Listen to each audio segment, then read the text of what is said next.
Most wine lovers assume that if you buy a bottle of champagne and cellar it for, say, 15 years, you will get the same result as a recently or late disgorged champagne. You won't. In fact, some of the most fascinating champagnes I have tasted combine the freshness of youth with the complexity of maturity, something that bottle age alone cannot fully replicate. R.D, récemment dégorgé, recently disgorged, or DT, Dégorgement Tardif, late disgorgement, refers to champagne that remains on its lees for many additional years before disgorgement, a style pioneered by Madame Lily Bollinger in 1967.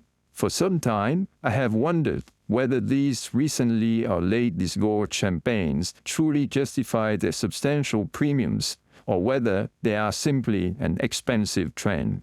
Today, I'm sharing 4 recently or late disgorged champagnes from my cellar, exploring their unique characteristics, merits, and price evolution. By the end of this video, you will understand what extended lease aging contributes to champagne, how these wines differ from standard releases, and whether they offer something genuinely unique. First, a bit of context.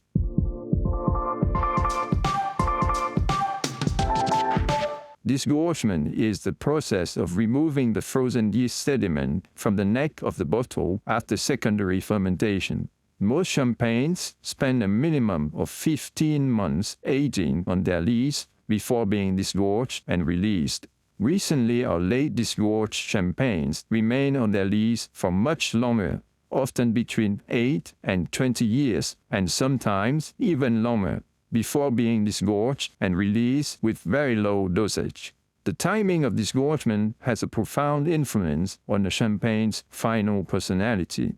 Imagine tasting the same cuvée twice, once disgorged conventionally and cellared for 5 years, and again after extended lease aging followed by late disgorgement. The recently late disgorged bottle will often show a remarkable combination of greater freshness and greater complexity. The explanation is surprisingly simple. Less oxygen has touched the wine, while more time has been spent interacting with the lees. Now, let's get into the wines. Bollinger R.D. 2002. Founded in 1829, Bollinger rose to global fame under Madame Lily Bollinger, who led the house between 1941 and 1971. With 178 hectares of vineyards, 85% in Grand Cru and Premier Cru villages, Bollinger remains one of the few houses producing the majority of its own grapes. In 1967, Madame Bollinger launched the R.D. cuvée, recently disgorged, on the 1952 vintage, pioneering a style that combines extended aging with the vibrancy of late disgorgement. Disgorged in March 2014, the 2002 is 60% Pinot Noir and 40% Chardonnay from 23 crus, 71 of which are Grand Crus. Dosage is 3 to 4 grams per liter. I bought this in 2015 for $130. It's now around $290. Over the years, this champagne has never failed to impress with its elegance, depth, and sheer charm. At 24 years of age, it remains remarkably youthful and intense, with stunning freshness and purity. What I find most impressive is a combination of richness and energy. The wine feels broad and generous on the palate, yet remains lively and focused throughout. Layer upon layer of flavor unfold across the palate before a long, persistent finish. Dom Pérignon Plénitude 2, P2, 2004. Much has been written about Dom Pierre Pérignon, the Benedictine cellar master at the Abbey of Auvillers for 47 years, from 1668, who laid the essential foundations of the méthode champenoise. My appreciation for Dom Pérignon finds its true zenith, not in the standard release, but in the Plénitude 2, or P2, an extraordinary cuvée, left to age on its lees for around 15 years before disgorgement, whose splendor lies in its remarkable harmony.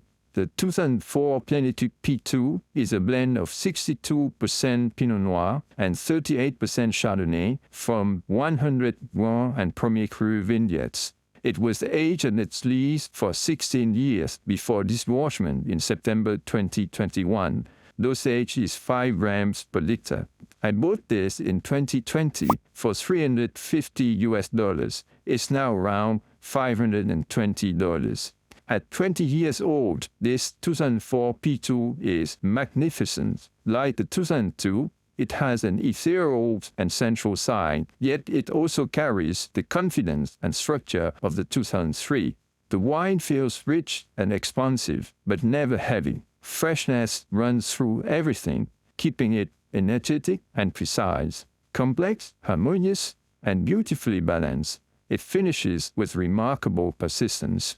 Philipponnat Clos, non-vieillissement, L.V., 1996. Clos is a 5.5-hectare walled vineyard owned by Philipponnat since 1935. It is the largest walled vineyard in Champagne and sits on some of the region's steepest south-facing slopes, reaching inclines of up to 45 degrees on chalky soils in Mareuil-sur-Aille, overlooking the River Marne. The word Gois or Goisses in local dialect refers to a very steep slope. The LV, long vieillissement, long aging, release of Clos de Goisses is the rarest bottling produced from the vineyard, with only a few hundred bottles ever released. A blend of 50% Pinot Noir and 50% Chardonnay, the 1996 LV was disgorged 25 years after harvest in March 2021. Dosage is 4.5 grams per liter. I bought this in 2025 for $720. It's now around $760. Now at its peak, the 1996 Clos de Goisses L.V. is a fascinating champagne. Its light caramel gold color hints at maturity, yet the palate remains remarkably fresh and vibrant, driven by the vintage's natural high acidity. What makes it so compelling is the contrast between evolved flavors developed over time and the freshness that still carries the wine forward.